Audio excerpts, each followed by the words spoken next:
Hello viewers, आप सभी का स्वागत है सूर्य प्रताप कंबोज क्लासेस के अंदर। हमने यहाँ पे हिंदी की क्लास स्टार्ट की हुई है। पहले भी हिंदी की एक वीडियो बनाई है और उसके बाद अब दूसरी वीडियो है। पहली हिंदी की वीडियो थे बेसिक क्वेश्चंस थे, वैसे ही इंट्रोडक्शन था हिंदी में। आज हिंदी को वर्णमाला से स्टार्ट कर रहे हैं हम और आगे स्टेप बाय स्टेप डेप्थ से पढ़ते हुए और फुल एंड फाइनल हिंदी को कंप्लीट करते जाएंगे। सबसे पहले हम देखते हैं वर्ण। कल भी देखा था कि हमने भाषा की सबसे छोटी इकाई को वर्ण कहते हैं, ठीक है ना। पूरी चीज़ें सारी हमने देख भी ली थी, वर्ण अक्षर सब में डिफरेंस भी देख लिया था। फिर भी एक बार यहाँ से वर्णमाला में सबसे पहला शब्द आता है, क्या आता है? वर्ण, ठीक है ना। वर्ण क्या होते हैं? भाषा की सबसे छोटी इकाई होती है। सबसे छोटी इकाई को क्या कहते हैं? ध्वनि।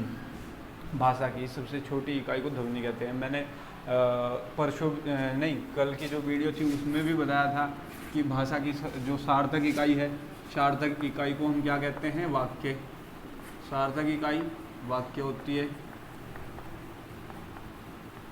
वाक्य, वाक्य से छोटी, वाक्य से छोटी इकाई उपवाक्य। उपवाक्य और उपवाक्य से छोटी इकाई पदबंध। उपवाक्य से छोटी इकाई क्या होगी? पदबंध। पदबंध। और पदबंध से छोटी इकाई कौन सी होगी? पदबंध से छोटी इकाई होगी अपनी पद या शब्द, ठीक है ना। ये भी बता दिया था। और शब्द से छोटी या पद या शब्द से छोटी इकाई कौन सी होगी? पूछ लेता है, ये भी एक आध नंबर के क्वेश्चन में कभी कभी पूछ लेता है। पद या शब्द से छोटी इकाई को कहते हैं हम अक्षर, ठीक है ना। अक्षर या सिंबल, ठीक है ना। और अक्षर से छोटी इकाई, अक्षर से छोटी इकाई कौन सी होती है? ध्वनि। ध्वनि, ठीक है ना। ध्वनि, ध्वनि को ही हम क्या कहते हैं? वर्ण, ठीक है ना। यहाँ तक कल भी बता दिया था हमने, पिछले यानी कि वीडियो में जो थी हमारी उसमें भी बता दिया था। ये आप सभी को पता भी होगा। जिसको नहीं पता अब यहाँ से देख ले और हमारी पिछली वीडियो देख ले जाके, वहाँ से भी आपको सभी चीज़ें डिटेल में पता लग जाएंगी, ठीक है ना। फिर हमने इसका एग्जाम्पल भी दिया था। फिर अक्षर और वर्ण यानी कि ध्वनि में डिफरेंस भी बताया था, एक राम शब्द से लेके, ठीक है ना। तो वही सब कुछ है यहाँ पे भी। सबसे पहले हमने वर्ण, वर्ण को हमने डिफाइन किया। वर्ण वही है भाषा की सबसे छोटी इकाई। भाषा की सबसे छोटी इकाई उसको ध्वनि कहते हैं और ध्वनि को ही वर्ण कहते हैं, ठीक है ना। यहाँ तक कंप्लीट हुआ। अब वर्णमाला क्या है? वर्णमाला क्या है? वर्णमाला वर्णों का एक व्यवस्थित समूह है। जैसे फिर उसके बाद आ, छोटी, बड़ी, छटा, बड़ा, उरी, री, ए, आई, ओ, औ, अ, ए। ये एक वर्णों का सीक्वेंस है, यानी कि व्यवस्थित समूह है। पहले स्वर आएंगे, फिर व्यंजन आएंगे, फिर ऐसे ही, ठीक है ना।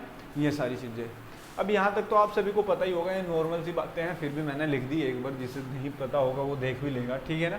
यहाँ से आगे आते हैं।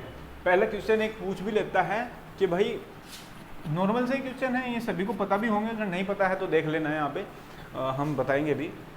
जिसको पता है वो इसका आंसर दे कि वर्णों के कितने भेद होते हैं, ठीक है ना। पहला क्वेश्चन पूछा है वर्णों के कितने भेद होते हैं।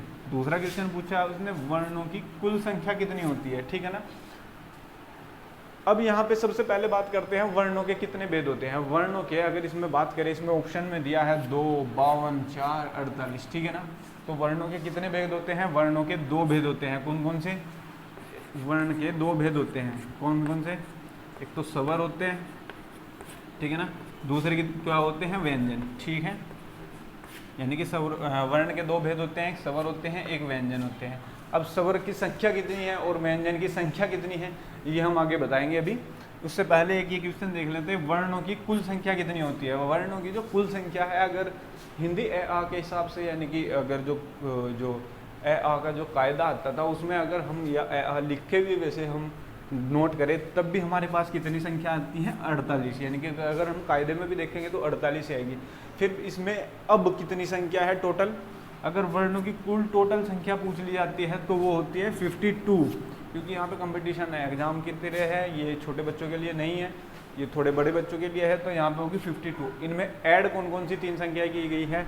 एक तो मैं यहाँ पे लिख दूँ, यहाँ पे इस बॉक्स में देख लेना आप। एक तो डह, एक ढ, एक स्र, ये 3 वर्ण हैं। ठीक है ना। बाकी आप उसमें देख ही लेंगे अभी कितने होंगे, ठीक है ना। ये यहाँ तक होगा, यहाँ तक देख लिया, आपकी समझ आया हो या नहीं आया हो। अब हम एक एक चीज़ों को, अब वर्ण के बारे में ही चल रहे हैं, तो सबसे पहले हम वर्ण में स्वर को डिफाइन करेंगे, फिर व्यंजन को डिफाइन करेंगे, कौन सा स्वर होता है, कितने व्यंजन होते हैं, कितनी संख्या होती है, कितने भेद होते हैं, कौन सी मात्राएं होती हैं, ठीक है ना। इन सभी चीज़ों को हम स्टेप बाय स्टेप करेंगे, ठीक है। लेट्स नाउ देखिएगा, आपके सामने वर्ण है, वर्ण के डिफाइन कर दिया है मैंने। वर्ण आपको बताया भी था अभी, वर्ण दो प्रकार के होते हैं, एक स्वर होता है, एक व्यंजन होता है, ठीक है ना। ये दो आपके सामने हैं, आपके सामने एक स्वर है, एक व्यंजन है, ठीक है ना। अब एक चार्ट सा नज़र आ रहा होगा आपको सामने ब्लैक बोर्ड पे जो लिखा हुआ है, व्हाइट बोर्ड ग्रीन बोर्ड पे, इधर भी और इधर भी। इसको मैं डिफाइन कर देता हूँ क्या है, ठीक है ना। स्वर, इसमें सबसे पहले क्या लिखा है मैंने, स्वर की संख्या कितनी है, ठीक है ना। आज सभी को पता होना चाहिए कि स्वर की संख्या कितनी है, ठीक है ना। स्वर की संख्या, स्वर कौन कौन से हैं, ए आ, छोटी बड़ी चटाऊ बड़ाऊ री री, ए आई ओ औ अंग ए, अंग ए, ठीक है ना। अंग और ये स्वर के अंदर काउंट नहीं होते हैं, ठीक है ना। देखो संख्या कितनी है, स्वरों की संख्या 1 2 3 4 5 6 7 8 9 10 11, क्या छोटा है इसमें, ओ छठाऊ छोटा और एक बड़ाऊ छोटा, ठीक है ना, ठीक है। अब सही है, स्वरों की संख्या ए आ, छोटी बड़ी छठाऊ बड़ाऊ री री, ए आई ओ औ, ये तो आप सभी को पता है। अंग और ये संख्या ये स्वर के अंदर काउंट नहीं होते हैं, ठीक है ना। ये अनुनासिक व्यंजन के अंदर आते हैं, इनको भी हम बाद में एक्सप्लेन करेंगे क्या है क्या नहीं।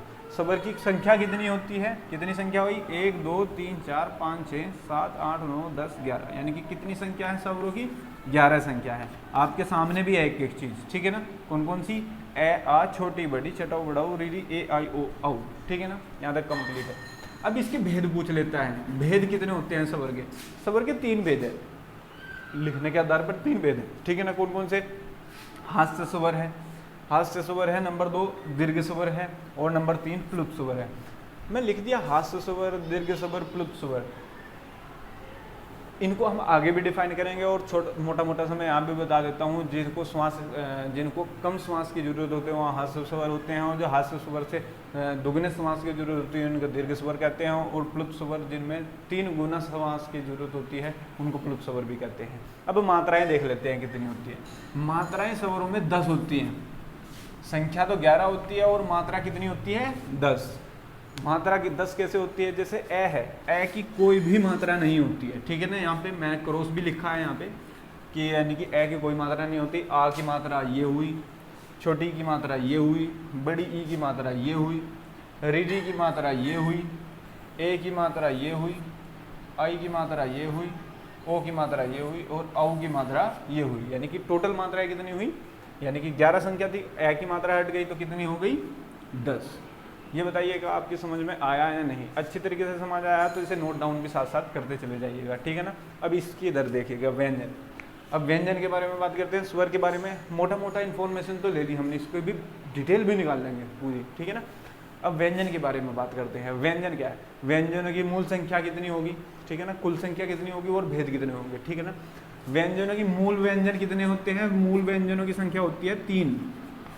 कौन कौन से होते हैं, नहीं, मूल व्यंजनों की संख्या होती है 33।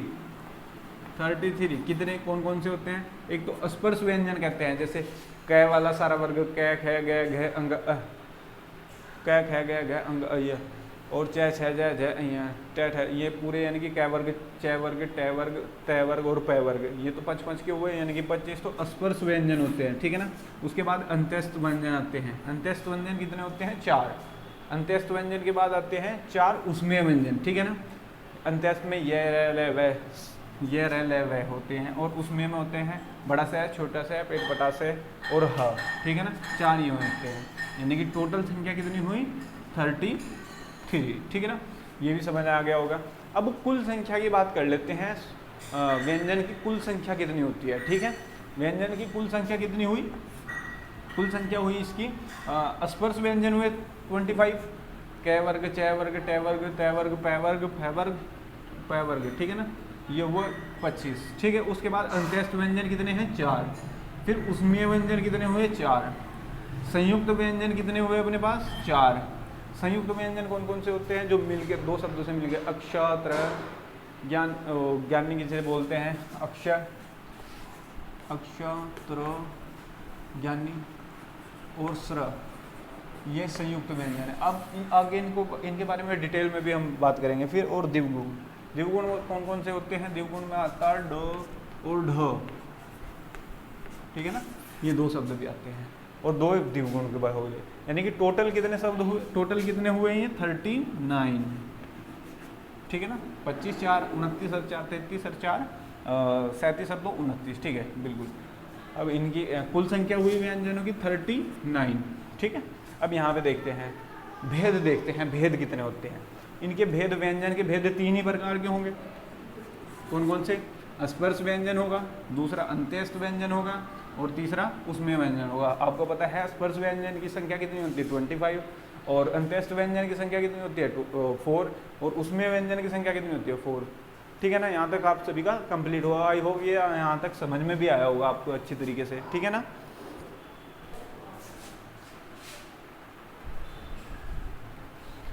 आई होप यहाँ तक आप सभी की समझ में आया होगा। इस वीडियो को यहीं पर ख़त्म करते हैं, जल्द ही मिलेंगे नेक्स्ट वीडियो में। Please this video like share subscribe, thank you to all of you.